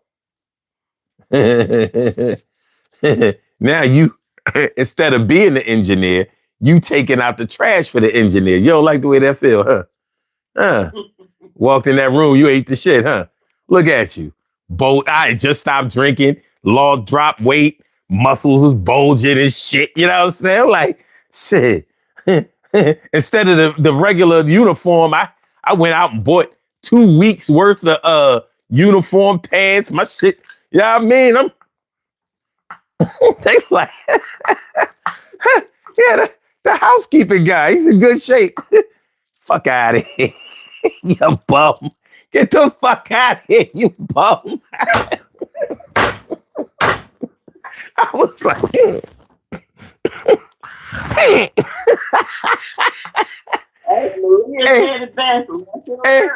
and the most fucked up thing about it was it still fucked up my whole show business shit. The auditions dried up. I wasn't getting on stage no more. I was like, oh no. She didn't even serve a purpose. I had nothing. Within 6 months, I was fucked up. Now I'm a housekeeper full time with nothing else. You did not play that well at all. I don't even know how. Yo, I don't even know. I don't know what fella. Before, I had my own comedy room. I was doing, you know what I mean? I was like, yo, I'm about to do this shit. I mean, I got the comedy room. I'm doing these auditions. I'm going to get one of these shits. Y'all going to see me on this national commercial. I was getting hits. I knew I shouldn't have took that job because it happened before in 2010. You know what I mean? Like, one thing about when I work, it takes my, it takes away my motivation to be going out there and standing on stages every night. That's why I stopped. Well, that's not the only reason I stopped doing comedy, but it played a large part. Now, when me and my dad was running my own business and all that, I was on stage every day because that fit right into my lifestyle. You know what I'm saying? I could find room for that physically and in my head. That's other shit. I understand that completely because right now I have a client and God, I work 1,000 and it feels just like I work for her day up, sun up, sun down, and I make $0. The money she pays me is nothing. Mm-hmm. And a lot of people, you gotta cut her loose. She's preventing you from getting something else as pay more money, a better client, and blah, blah, blah, blah, blah. And I hear what people are saying. But the one thing about it is her schedule fits my schedule like a glove. Mm-hmm. She allows me to do everything else on her time as long as I take care of her people. So, and she's, when I say flexible, very flexible. She's like, I don't care about you doing the music stuff. I don't care about you working on the film stuff. I don't care about you doing the social media stuff. I don't care about you doing that. AI classes. I don't care about anything. Just take care of my people. And I'm like, man, do I want to trade the money for the time? And I have got to trade the time. I have to trade that money for the time because I don't want a client where I'm just stuck and I don't have room to do anything else because I'm trying to do something else bigger. I need a client that's, here's your $9,000 fee for these first 30 days up front. That's the client I need. So I have to improve what I'm doing to get that client. And I can't do that if I'm chained to a client who needs me to put in real work with them and pay the big bucks. So I understand what you're saying. It is a trade-off, especially for creative people. When you're a creative person, it's very hard to just stick to this specific routine when you're trying to do stuff over here that requires that time put in for it. Mm-hmm. So I understand where you're coming from it because I'm dealing with it now. Like I am drowning. Yeah, you think I'm bullshit, but I am drowning right now. But I'm trying to work with this lady because I really like her, I really do. Um, but she gives me the flexibility I need, not the pay, Lord knows, but the flexibility I need so I can do other things, so I can get the client I need who's great. How much is your fee? It's $9,000. Give me that right now. And they say, okay. So she allows me to have those kind of freedom. So I understand what you're saying when you say that 100%. But the other side of it is the difference is I'm cool with what I do. Like Mm-hmm. it can be humbling. So I'm maybe it might be the same. It can be humbling because I've had to deal with some people that I'm like, ooh, I am getting ready to cuss this bitch out. What are we doing here? And I've had to tell her, hey, get your client because I match energy. And mine is always gonna be bigger. So get your people. Um, but it has been humbling in its places too. So I get what you're saying because I'm used to being the hey, I like her, she likes me, we can talk friendly and we good. But I've had some who were like, I don't give a fuck about you. I'm gonna say what I want to say to you Mm-hmm. because I can. So I mean, listen, just like in these relationships, you gotta find where you fit in.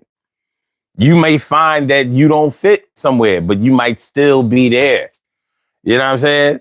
Like, um, we're not in these situations that we get ourselves into by mistake. There's a lesson to be learned. There's a blessing. There's a blessing, but within every lesson that we learn too. But it might take us a while to figure this shit out. So you can find yourself in a crazy unconventional relationship, and it seems like somebody is playing around with you, playing in your face, playing around with somebody else, got them playing in your face, right in front of you, and all that kind of shit. And it's like um, it's like secretly humiliating. And a secret humiliation is like when everybody is laughing at you and you don't even fucking know it. You know what I'm saying? Um, um, you know, it's Throwback Thursday and shit. Yeah, I was talking to my mans today, right? mhm. And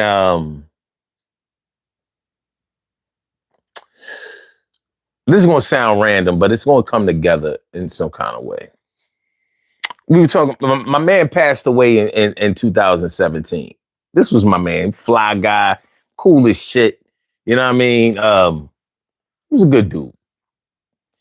And at his funeral, he had pancreatic cancer. So at the end of his life, he had lost a lot of weight. Now he was probably, not looking anything like we were used to him looking.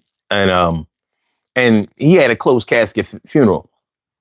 And I was talking to my man today because we was all cool together and all that. And he used to run with my man like more than I did. Like I always because they used to like to go to clubs. They was from the house music days and all that was they shit. They was clubbers. They was dancers and all that shit. Mhm. And I was talking to him about the funeral, and I was like, listen, man. I was like, the craziest thing about his funeral was my man was a wartime Operation Desert Storm vet. He was a nurse, a registered nurse at Temple. he used to throw parties and get-togethers that was for the ages. And I was like, did you notice something like at his funeral? First of all, it was a closed casket. And I was like, I felt some kind of way about it being a closed casket. It was like, and I'm sure it was a family decision. And he had a new wife. He had married her like about 3 or 4 years before. And he was diagnosed at stage 4. So he lived with the pancreatic. You know, if you've known anybody that had pancreatic cancer, you know that shit eats you fast. You know what I mean? For him to have lived for 3 or 4 years with it is a testimony to, you know, the treatments that were probably available to him and his resolve. But anyway,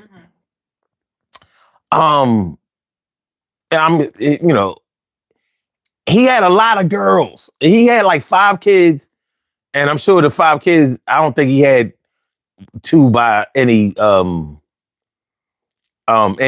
woman. So he had at least 5 baby moms. And at his funeral, it was kind of light there for the popularity that he had. I felt some kind of way about, I'm like, so we don't get to see my man for the last time? You know what I'm saying? Like, and I guess that, you know, like I said, it was a family decision, and you know, you have to respect that. But I'm like, if you're gonna have if it's gonna be a closed casket funeral, then why not just have a memorial where you can at least have his pictures and, you know what I'm saying? But it is what it is. But I was reminding my man today, I was like, dude, it would be more people at his cookouts, at his crib, than it was at that funeral. And he was like, damn, oh, you're right. I wasn't even thinking about it. I was like, that's all I could think about. I was like, where everybody at? This motherfucker send off should have been of Michael Jackson proportions. Real shit. He was built like that. And I was like, When other people are making decisions for you, especially in your afterlife, you don't have no control over how it go. So all of the girlfriends that he had or whatever, the women that he knew or whatever, of course, they weren't there. They weren't at that funeral because they wasn't invited or they weren't contacted, probably in honor of his wife. His wife was young, a lot younger than him. He died at age 48. I don't even think she was 30. Yeah, he went young, I mean. If she was 30, she might have been just crossing the 30 threshold. You know what I mean? But and he had a young, he left a young son behind, like 3, like about 3 years old, some shit like that. So switching this over in relation to relationships or marriage. When your spouse or your love is making decisions independent of you that involve you, you have the decision to make about whether you're going to participate in this or if you're going to, refuse to engage. And you have to take some responsibility for that because your heart is at stake. Your feelings are at stake. Your life, your health may be at stake. So you kind of owe it to yourself to get involved as much as possible. And a lot of it is on you. And that's not to exonerate the predator. Mm-hmm. It's not to exonerate the predator at all. But you're going to have to own your position. Because even if you decide to retaliate or you decide to litigate over it or something like that, you're going to still have to put your involvement in it. It's going to come out. Look, I mean, look. You see Melania Trump running for the hills right now like, oh, shit. Fuck. Fuck. Pam Bondi. There she go. Girl, please. Nobody's thinking about you. Pam Bondi. You know what I mean? Ducking subpoenas and shit. And you know what I mean? Christy Nome, like, oh, fuck. But the blueprint was there before the blueprint was in front of them, drawn in fluorescent ink on black. And so they could see the path. And just there were so many people who experienced carnage and damage from this man. You didn't see that and think it could happen to you? That's like a woman who gets with a man who has a bunch of children, and then you go have a baby by him. He didn't take care of them other kids. He didn't take care of yours. And why did you think he was going to take care of yours? Because you thought you were going to be the different one? Because your cooch was the best? No, he's trash. And now you part of the harem. And see, when you think you're on the winning team and you think you got insider information and you know what I mean, everything is going to work out because y'all family like that. And people do make themselves believe that shit. Nah. Yeah, but the way that person really is going to come to visit you. And that's what they having to deal with right now. Now they running around talking about stuff like, yo, just like Donald Trump been doing bitches dirty all his life. Who getting fired? Ain't a man been fired yet. Yeah. But he fired all the women back to back. Get them bitches out of here. It's all their fault. Yeah, back to back. Like it's nothing. Like he's knocking over dominoes. And then had the nerve to drop pardons. Anybody within 200 feet of this door gets a pardon. Women, don't y'all get 200 feet of this door. The only one who's probably gonna survive is 1920. She'll probably be all right. 1920 will be the one to make it out unscathed. Man, it's a lot of lessons being taught. It's a lot of lessons being taught. Those unconventional relationships is fucked up right now. Fucked up. You see, they trying to say him and Laura Loomer was messing. Oh, wow. First of all, I listen. I don't believe it. Like I said the other night, I don't think that motherfucker dick worked. I don't think he even fucked his hand in years. I don't think so. I don't think so. You know what I mean? You know, there's a certain kind of way. If you've ever dealt with a man who is going through impotence, you know that.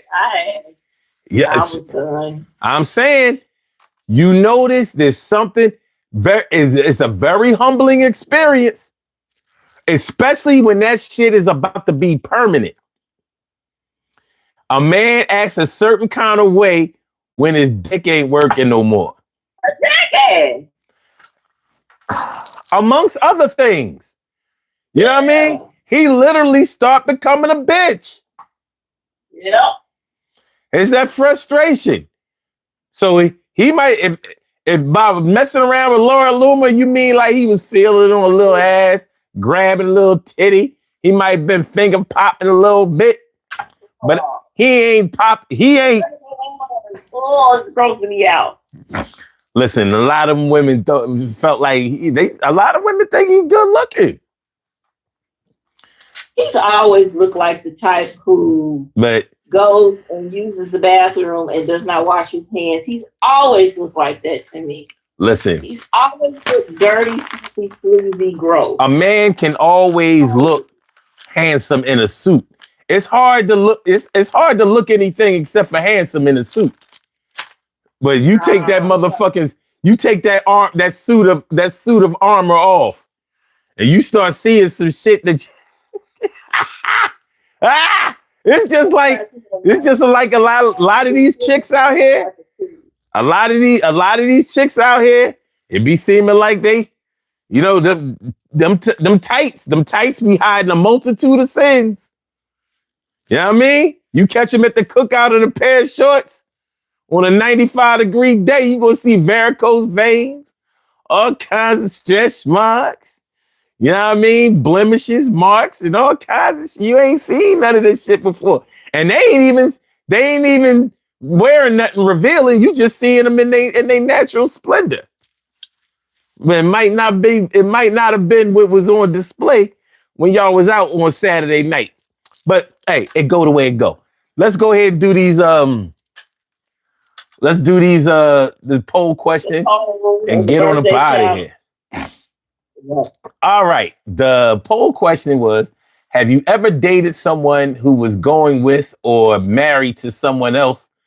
Please don't lie. Because, niggas be lying and shit.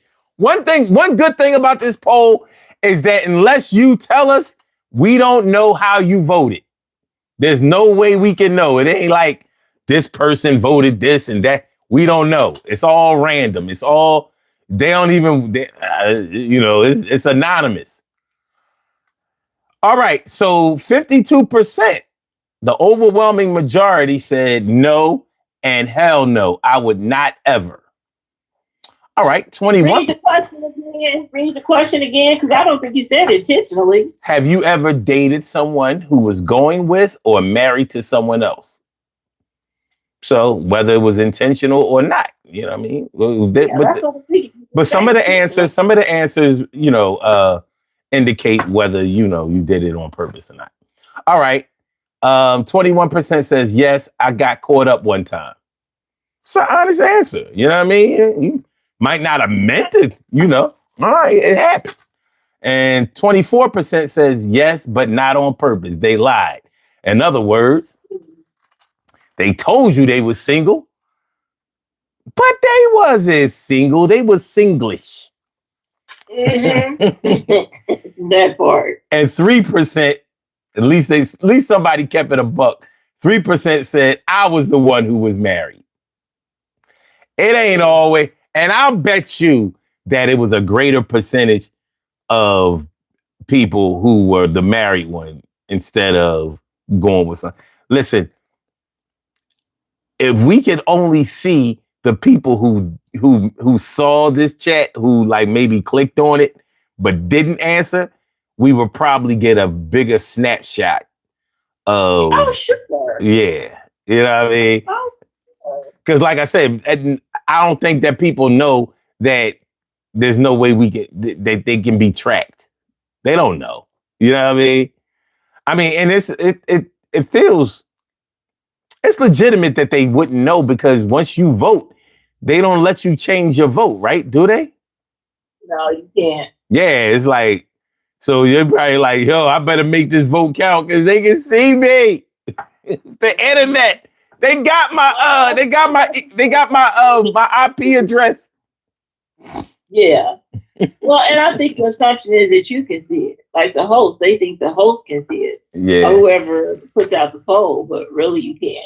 But I can't see shit. I don't know. Unless y'all tell me that y'all voted one way or another, I don't know. You can tell me you voted one way and you voted a totally different way. Mm-hmm. You know what I mean? This shit is this is a secret ballot. But thanks for everybody who participated in the poll. All 33 of you and whoever. And I want to thank y'all in advance for coming through, checking out the show. Make sure y'all hit that like button though. How we have 33 votes, but only 15 likes. The unbalanced, you know what I mean? The unbalance of powers here. It's just ridiculous. Y'all stingy with the likes. Like, I guess y'all think I can see who likes too. Like, you won't catch me liking this shit. Yes, I was here the whole 2 hours, but I ain't. No, I came over here just to show you how much I don't like you. As a matter of fact, I don't even think enough of you to press the dislike button. It's all good. It's all good. I'm not giving you a thumbs down. Fuck you. Kim, thanks for coming through. I appreciate you. You already know. Of course. Always a good time. This was a good topic tonight. I really enjoyed it. Yeah, it was good. It was a good flow. You know what I mean? Once again, I'm a genius, right? Right, Kim? Everybody be safe. Have a Okay, good one. I'm genius. Tomorrow is our Friday music night. Make sure you're here on time and Genius. ready to get into That's the me. Yeah, I'm jam. a genius. I mean the show. Right, Kim? Huh? Have a good one, son. Have a good night. Peace. I'm out. All right. Okay. All right, y'all. We have some birthday shout outs to do. Some people were born on this glorious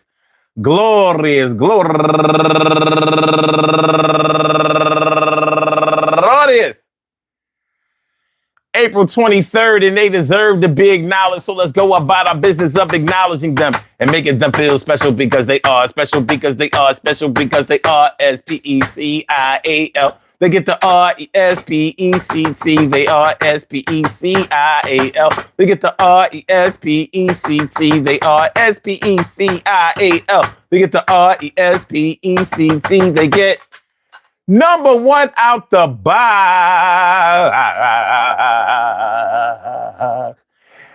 Leonard Johns, happy birthday. And also Patricia Gilliam Clifford, Mabel Lopez, Aaliyah War, Shangles Jewels, Michelle Jewels. They the same person. Shangles Jewels is a jewelry company. Jessica Juicy Too Smooth Bowman, Evangeline Ames, those are my go-getters right there. And my girl going all the way back to the 7th grade, Monique Wells, happy birthday. Angelique Brooks, last but not least, I want to say happy birthday to all of y'all. And I hope that today finds you all a good health, happiness, mind, body, soul, and spirit. And that goes out to each and every person out there born on this glorious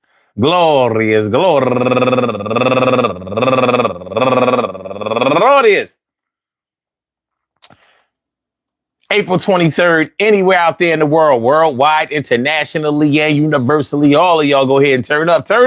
But don't turn up too loud. Just turn up loud enough so everybody can hear you. Rock out. Rock on and do the damn, to rock out. Rock on and do the damn, rock out. Rock on and do the damn thing. You do your thing, y'all. Represent the queens and kings. You do your thing, y'all. Represent the queens and kings. Good things happen to those who wait. Great things happen to those who grind. And anything can happen to those who go for theirs. So go hard, go for yours, and remember, what? Yo, I said sometimes somebody is for you, but they all you for you. They don't belong to you. They got another boo. So you thought it was just y'all two. You found out it was three. That shit ain't for me. And it might not be for you either. But you gotta make sure that you up on your shit, yo, because he could be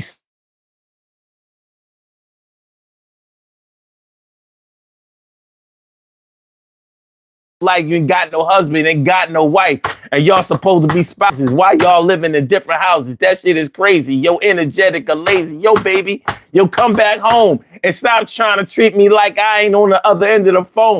This is my zone. This is my castle. Why you always on my back and give me a lot of hassle? Yo, it's like the tassel. I just graduated and I don't like the place that I'm going to. I hate it. And I think that we should get back on track and you should act like my wife. You should learn how to act. Maybe I give you some acting classes and yo, stop shaking your asses in front of other men and think that I'm going to be the beginning. This is the ending. I'm just thinking it's over like Rover. And I ain't done with that shit. I give you a hit. I ain't going to put my hands on you, do none of that. But I'm not going to be disrespected because I'm well connected. People out here in this world love me and they might love you too. So we supposed to be the two. Or what we going to do, or how it's going to turn out. Yo, I love you, baby. What's all this shit about? Stop trying to bring men to my room because that shit ain't going to work. Yo, you want to call them big it on Zoom? Not me and you, me, you equals 2, 3. No, it ain't going down. Stop talking to me. You, me, and she. Fuck we gonna do together. Peace to all my day ones, my everydays, and my brand news. I love y'all to death, resuscitate y'all, and love y'all right back to life. We will be back tomorrow night, 1 a.m. in the morning, and tomorrow night is music night. Y'all know how we do on Music Night Fridays. Come on, man, stop on Music Night Friday. It's a musical topic every Friday night, and we always have a lot of fun with it. And tomorrow night is not going to be no different. And I mean no different. So make sure y'all come on through, man. Peace to all my day ones, my everydays, and my brand news. Like I said, love y'all to death. Love y'all right back to life. Hit the like button before y'all get on up out of here. Share the show. Subscribe to the channel. Y'all know what we do. And y'all know how we do. So signing off, baby.